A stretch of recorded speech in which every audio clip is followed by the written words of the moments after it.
Big political news today. Democratic Senator from New Jersey, Bob Menendez, was found guilty of corruption on a massive scale after taking bribes in exchange for official acts.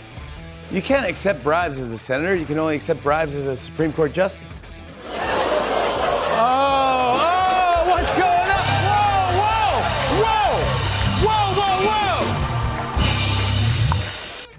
The propaganda machine of the hardcore left, baby slaughtering, organ harvesting destroyers of the world. You know, the Democrat Party. Man, their propaganda reach is endless, isn't it? Their smears of the Supreme Court. This has been a years-long campaign by the Democrat Party to delegitimize every institution in America. And they put the crosshairs on, right? So what did Joe Biden say? It's not the crosshairs, it's the bullseye. They bullseye. Put the bullseye on the Supreme Court. Threaten you will reap the whirlwind, says the Lizard King senator. And now Biden, yesterday, because they're all working in concert,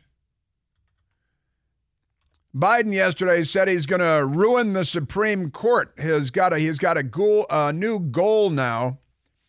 The moron ghoul that he is. Oh, and he's supposed to now give remarks at 4:30 Eastern time. If he lives that long, we'll have to wait and see. His brain died long ago. Biden set to announce support for major Supreme Court changes. Biden seriously considering proposals on Supreme Court term limits.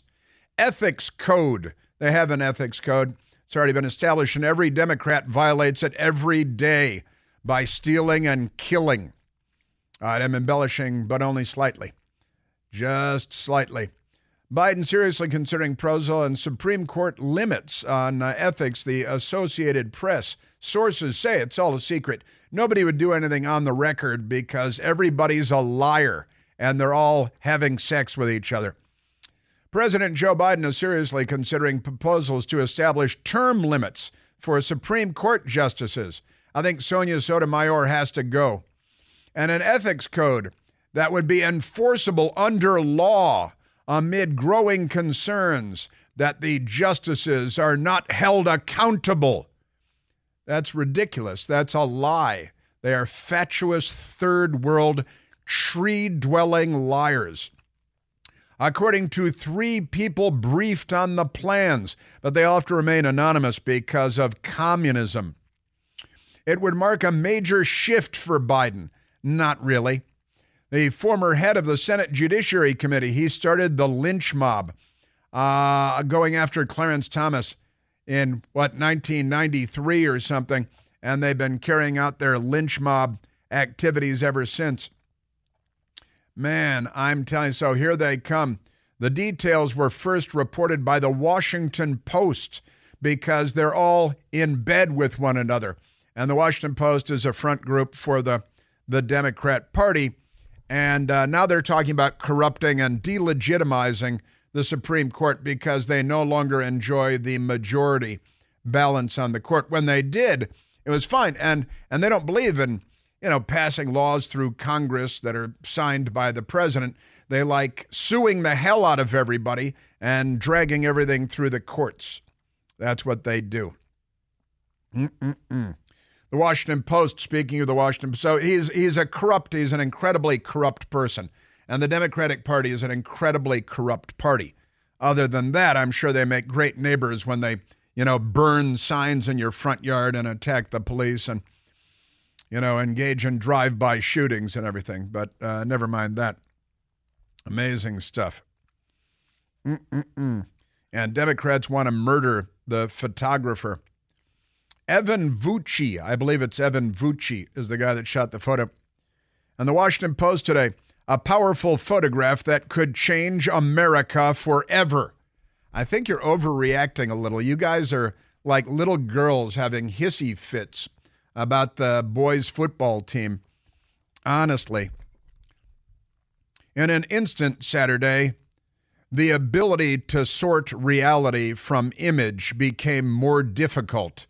That's the Washington Post sub-headline. And they have Philip Kennicott, who is a left-wing, radical extremist, anti-American Democrat. Just, using the lexicon, right? Before talking about images, talk about reality. One spectator is dead, 2 others critically injured, and American political life. Notice how he left out President Trump. And American political life is more dangerous today than it was yesterday. Former President Donald Trump was wounded in the right ear and will recover. The body politic was wounded far more deeply. And the prognosis isn't clear. We don't yet know the motivation of the shooter. I think he hated Trump. Can we agree on that? I think that's probably. And why did he hate Trump? You guys demonized him and vilified him and called him Hitler 50,000 times over the course of a few years, said that his victory in November represents the end of democracy itself, not just in the United States, but on the planet. He was already president for 4 years, and it was a lot better during those 4 years than it was during the 3.5 years of Joe Biden, but never mind that. We don't yet know the motivation of the shooter. He's a gunman. But it seems the threshold between violent rhetoric and violent action has been breached once again. You guys should stop shooting people and looting every place and burning police cars. And every time it is crossed, the crossing gets easier. They think it got easier this time at the Washington Post. There's another reality added to all of that. Evan Vucci's photograph for the Associated Press of Trump in the immediate aftermath of a shooting at the Pennsylvania political rally. Trump is seen with blood on his face, his right arm raised to pump a fist at the crowd while the American flag streams above his head. They're really all having a mental meltdown over this, a breakdown. These people are very unwell. Independent of how this photograph is read and interpreted, it is strongly constructed with aggressive angles that reflect the chaos and drama of the moment and powerful balance of color, all red, white, and blue, including the azure sky above and the red, white, and blue decorative banner below. You mean the American flag bunting? Trump seems to emerge from within a deconstructed version of its basic colors. It is a photograph that could change America forever. It has concentrated power that the Zapruder film of John F. Kennedy's 1963 assassination lacks, and its impact on the fate of American politics probably transcends the infamous 1988 image of then-candidate Michael Dukakis in a tank. That's completely unrelated. That was a mockable photo. They made fun of him for wearing a stupid helmet, which changed only the course of a single political campaign. It emerged all but simultaneously with the event, with the internet and everything, thanks to the patriarchy, spreading faster and further than any similar image from the analog age. No kidding. Yeah, that's welcome to the age of the internet. Little behind, are you? And its symbolic meaning arrived at the same moment as its literal content, without a moment to think. They want to kill the photographer. They want to pull the photo. You people are really sick in the head. You're really unwell. Vucci's photo, which will win no awards from any left-wing outlet, Vucci's photo will create a reality more real than reality, transforming the chaos and messiness of a few moments of peril on stage, just a few moments of peril on stage, not to minimize or anything like that, in Pennsylvania into a surpassing icon of Trump's courage, resolve, and heroism. As I said on Monday, it's Homeric. It is the stuff of mythology. It is iconic. And I recognized that on Saturday, and then I recognized it again on Sunday, and then I talked about it here on Monday. More real than reality. densely packed with markers of nationalism and authority, the flag, the blood, the urgent faces of federal agents in dark suits. It will encourage some of the darkest forces in American civil life. Well, you guys, that's your job. I guess now they feel like somebody's cutting in on their action, because you guys are the people that fanned the flames of the darkest forces of American civic life, which led to this incident, which is why people in the crowd, recognizing this immediately, yelled at the press in the back saying, "You did this. This is your fault." People who preach violence, who revel in its political potential, like Joe Biden yesterday at the NAACP, can now say that one of their own is a victim, and he was. From that, more cycles of violence are almost inevitable. You know, maybe you guys should have talked about your hundreds and hundreds of riots over the crackhead, fentanyl head, career criminal, arrest-resisting hero George Floyd, while you guys were burning every city from Portland and Seattle to New York and Washington and Atlanta and Kenosha and on and on. Political violence can only degrade democracy. Well, you should have called it out years ago when you guys made it commonplace. Never advance it, and this photograph is painful proof of that corrosive power.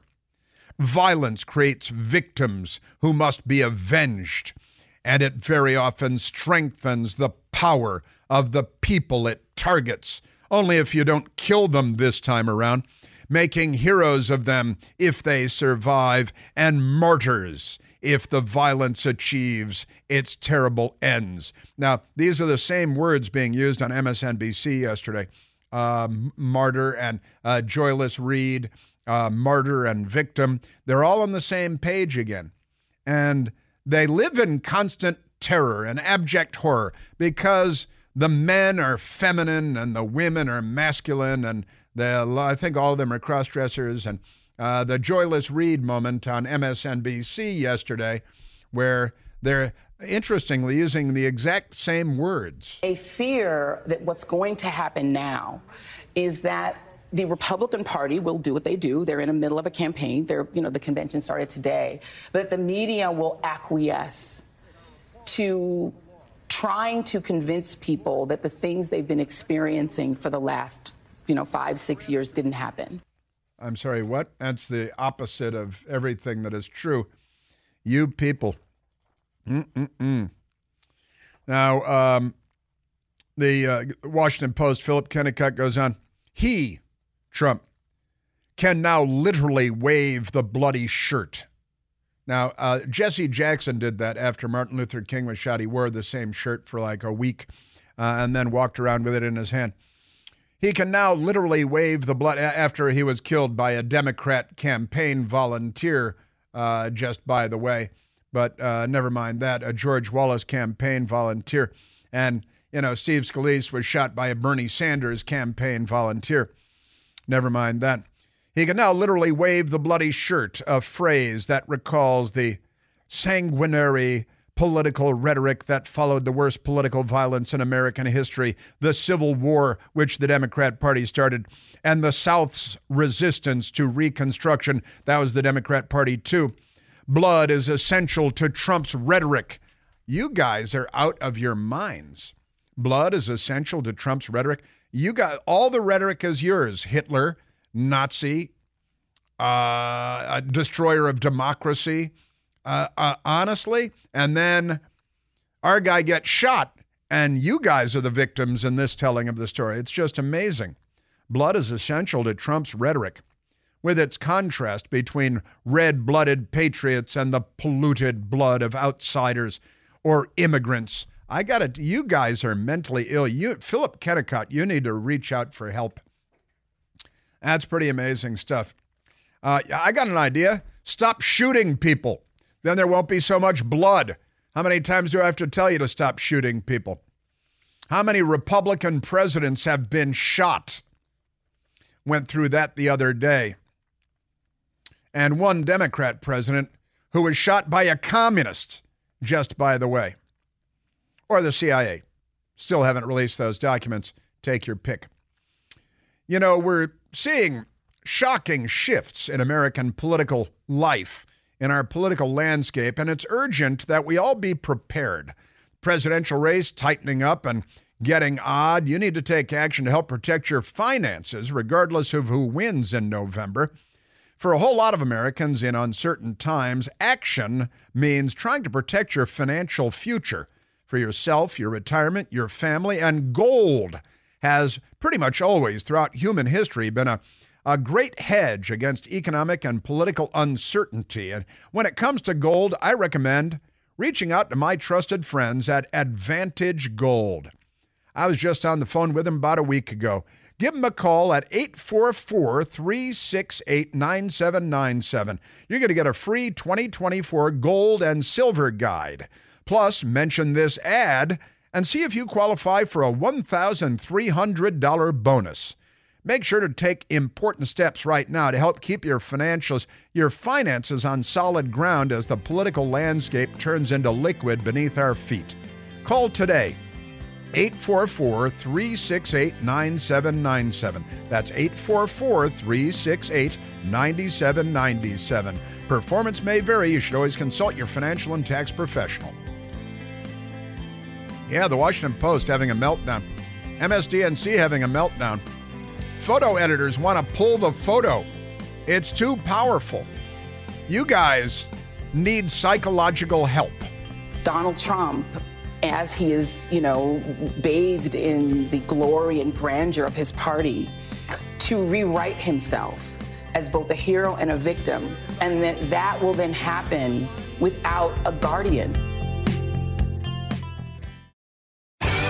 This article is absolutely psychotic by Philip Kennicott at the Washington Post. These people are really unwell. The image is so powerful that it will make it difficult or impossible for millions of Americans to sort the reality of Trump, the sum total of his lifetime, from an image violently crafted in a moment, authored by a man with a gun and fixed in the memory of a man with a camera. Moments after Trump was grazed on his right ear. Now, it's a bullet through his ear. There's blood all over the place. And they try to minimize it every step of the way. Just as the Secret Service was about to whisk him off stage, he appears to have said, "Let me get my shoes." Yeah, well, you want your shoes. And he said, wait, and made himself visible through the bodily phalanx of agents working to protect him. Pumping his fist to the crowd, he appeared to chant, "Fight, fight." Yeah, I guess you watched the video too, huh? He appeared to. They're never very sure. They watch the video and they're never quite clear. He's really upset. He says President Trump was aware of the crowd and aware of the camera, and therefore this must be brought to a screeching halt. These guys are Stalinists. They are the Soviet Union.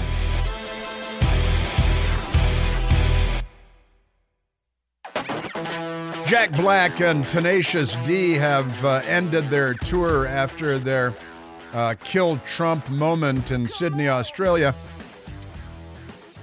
A lawmaker in Sydney, Australia wants to have them stripped of their visas and have them deported from Australia, which is, speaks well of Australia. Wonderful stuff.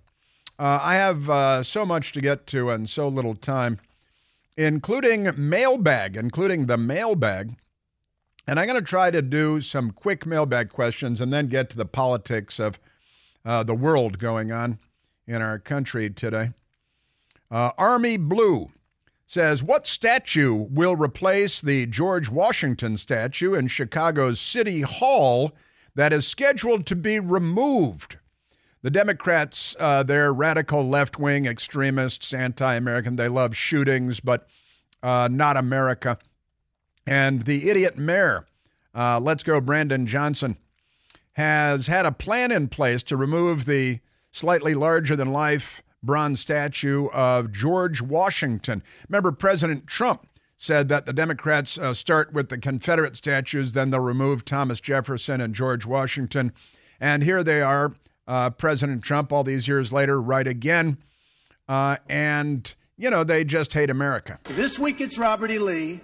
I noticed that Stonewall Jackson's coming down. I wonder, is it George Washington next week, and is it Thomas Jefferson the week after? You know, you really do have to ask yourself, where does it stop? Now, so the Democrats removing George Washington, and now it's in flux, and they may be changing their mind, Army Blue, about removing that.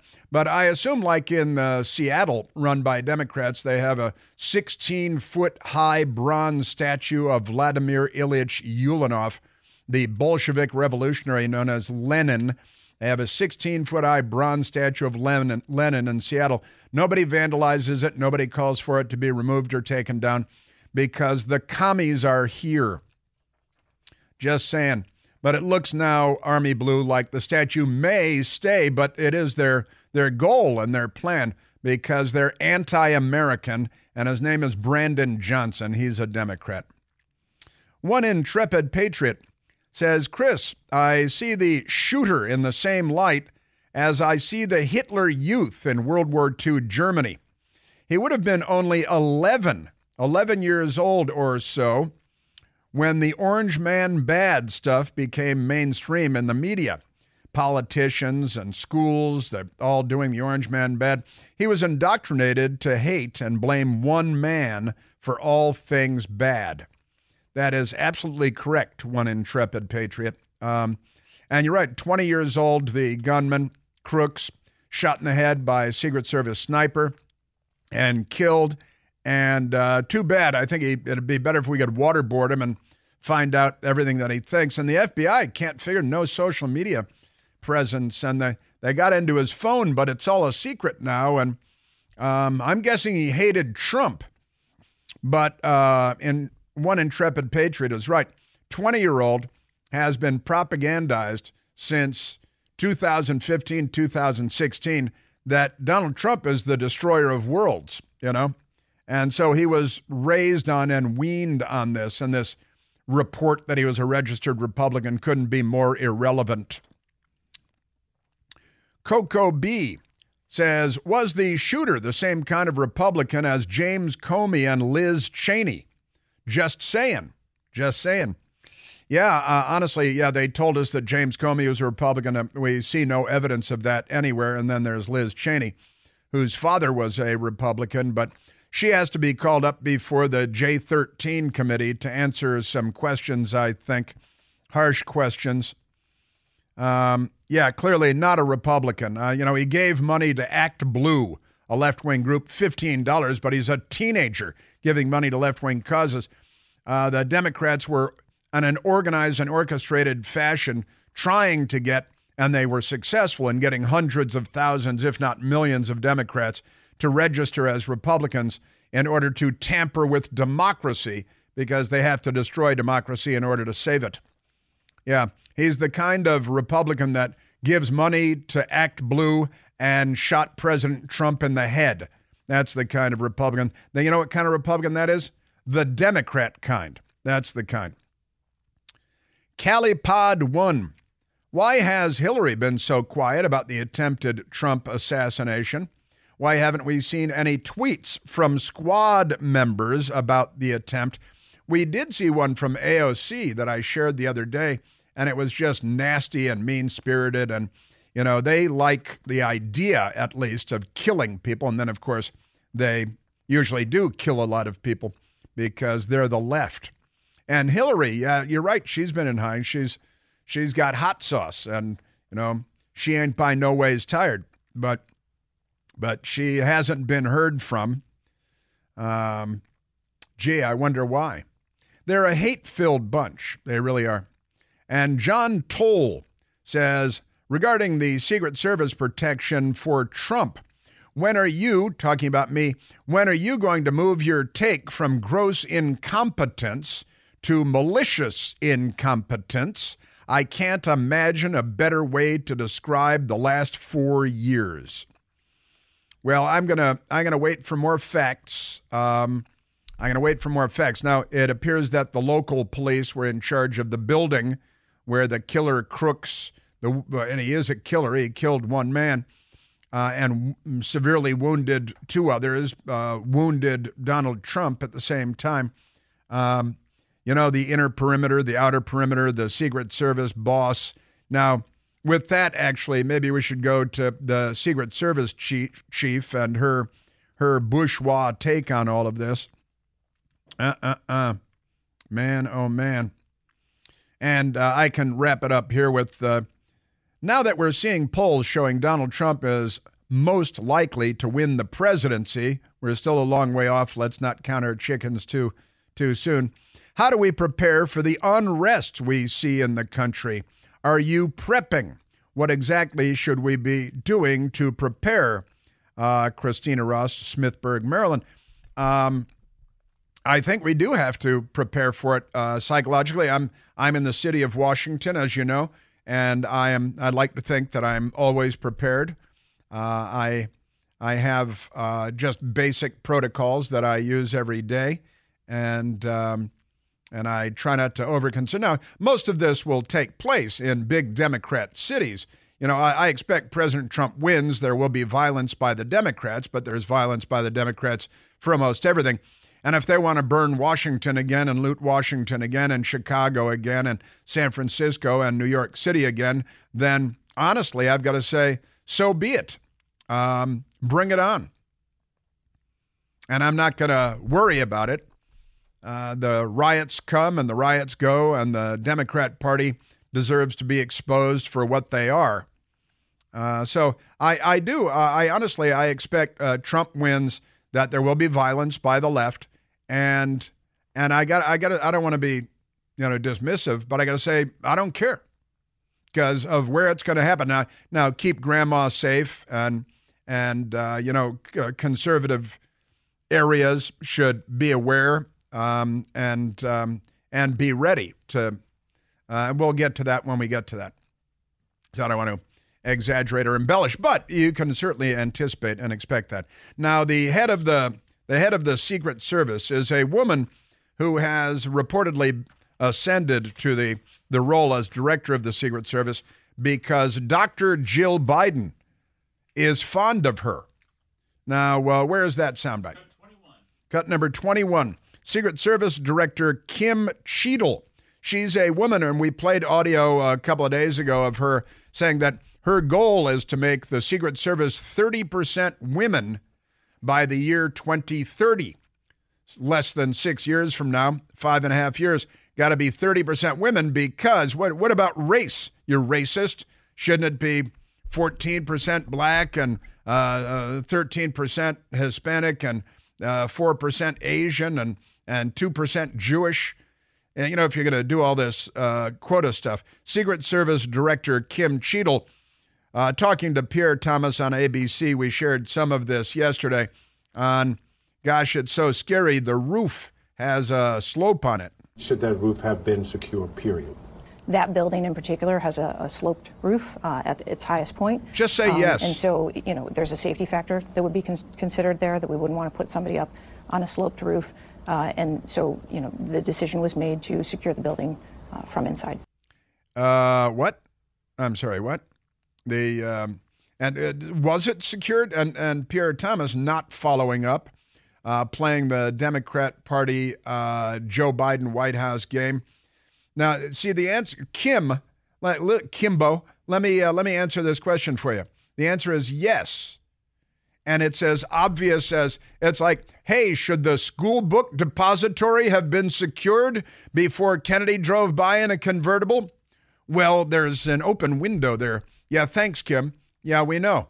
The answer is yes, the school book depository should have been secured. John Hinckley shouldn't have been allowed so close to the president, and that rooftop should have been secured. That's the answer. There's a slope on it, the counter sniper teams. I believe there were 4 men counter snipers. You see a lot of video of 2 of them in particular that were closest to the building in question. And they are on a sloped roof. And their sloped roof is more sloped than the roof that the sniper, the would-be assassin, was on. Kim, you are fired. I mean, honestly, we need Donald Trump because you are fired. That is not the right answer. That is the wrong answer. Just amazing stuff. Man, oh man. And we played number 22 before. That's a good one. Now let's go back to the RNC. Let's go to soundbite numero uno, as the Democrats like to say.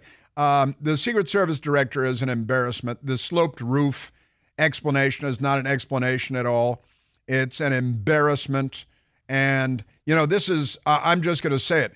This is why you don't want girls in charge of gunfights. Well, the roof is sloped. Well, they're not wearing high heels, all right? They're not in short skirts that men can look up underneath from down on the ground when you're on that roof with the slope on it.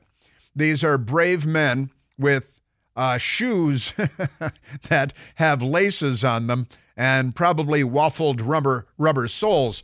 And there might be steel shanks. And they're wearing camouflage and all black tactical gear.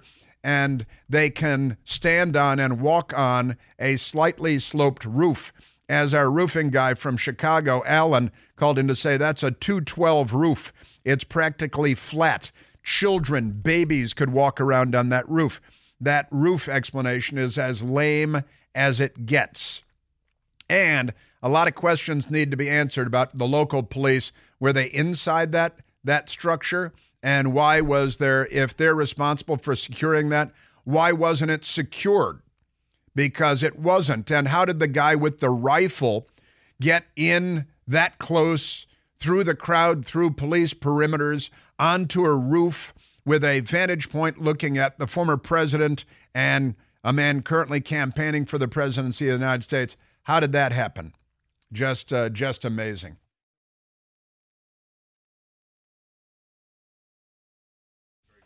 Let's go to soundbite number 5. Governor Ron DeSantis was in the arena in Milwaukee last night. Our enemies do not confine their designs to between 10 a.m. and 4 p.m. Joe Biden's hours.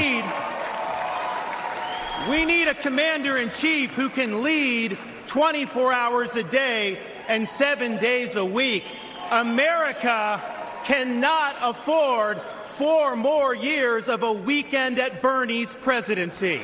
Let's send Joe Biden back to his basement, and let's send Donald Trump back to the White House.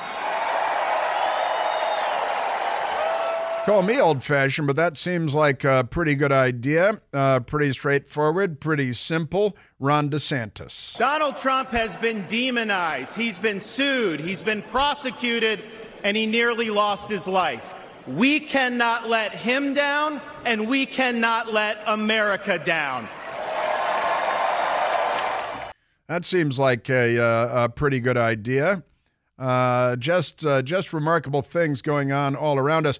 And again, a man with a ski mask, a Democrat, presumably with a ski mask and an AK-47 in his bag, nabbed by the police outside of the arena in Milwaukee last night. Marco Rubio was also in the hall in Milwaukee last night. President Trump has not just transformed our party.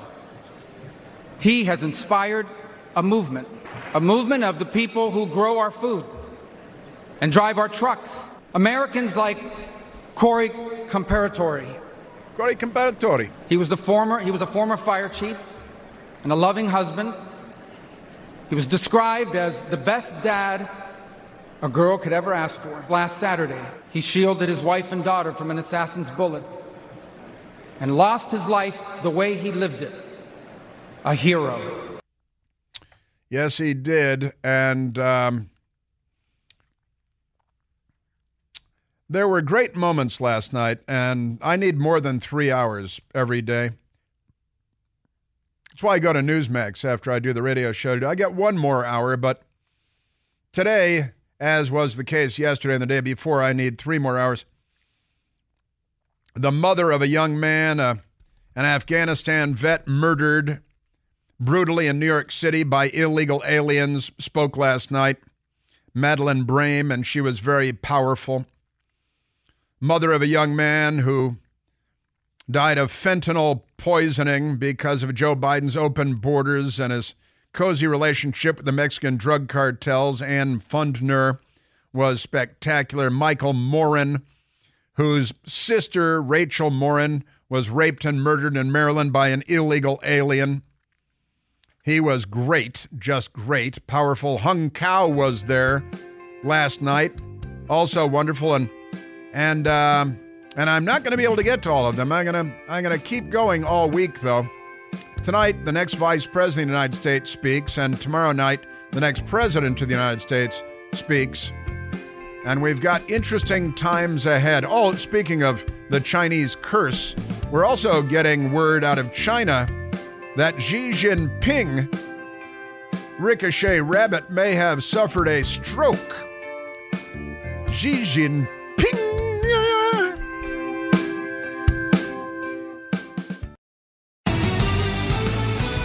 Vivek Ramaswamy was in the arena last night in Milwaukee, Wisconsin, talking about which generation will be called upon to save us all from the abyss. Our message to Gen Z is this: you're going to be the generation that actually saves this country. You want to be a rebel? You want to be a hippie? You want to stick it to the man? Show up on your college campus and try calling yourself a conservative. Say you want to get married, have kids. It's true. Teach them to believe in God and pledge allegiance to their country. Because you know what? Fear has been infectious in this country, but courage can be contagious too. That too is what it means to be an American. The Gen Z, born allegedly 1997 to 2012. John King, and we must hold out hope for sure. John King on CNN, a Democrat, very distraught that President Trump is just stomping in all the polls in all the states. Donald Trump is leading in Pennsylvania right now. Donald Trump is leading in Wisconsin right now. Donald Trump is leading in Arizona right now. And Donald Trump, most believe, is right now has the lead in Nebraska. Even if you just go back to where we start, Donald Trump is in command. The numbers are getting worse for the President Wolf, and Donald Trump has an opportunity with this convention to build it even more. To build it even more with this convention. And boy, they're really traumatized by this photo. They should probably find another line of work, a different business, because I can tell they're traumatized by the strangest things. They don't have the mettle that's required for the business they have chosen. They don't have backbones. They don't have, what other part are they missing?